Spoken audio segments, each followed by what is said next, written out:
To jama'a, jaruma Izzar wadda kuka fi sani da Nafisa a cikin shirin Izzar ta bayyana cewa ita ba budurwa bace a wata tattaunawa da aka yi da ita.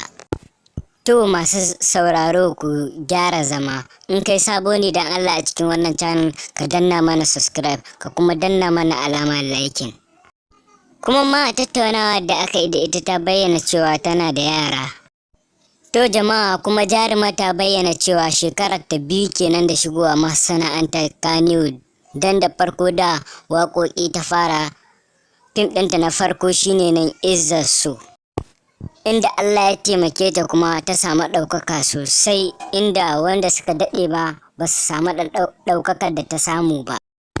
Sannan kuma wasu mutanen suna tunanin jaruma Izzar wadda kuka fi sani da Nafisa a shirin Izzar tana shaye-shaye, amma jarumar ta bayyana cewa ita ba ta wani shaye-shaye. Suna tunani saboda wasu ɗabi'un da take bayyana a cikin bidiyon. Ta ce kawai abinda director ya faɗa mata shi take yi, shi sa mutane suke ɗauka kamar tana shaye-shaye. To jama'a, ana muka kawo ƙarshen shirinmu. Da Allah, in shirin ya muku daɗi ku danna mana subscribe kuma danna mana ƙararrawa domin da zarar mun ɗora shirinmu zai anta a cikin wayoyinku. Mun gode.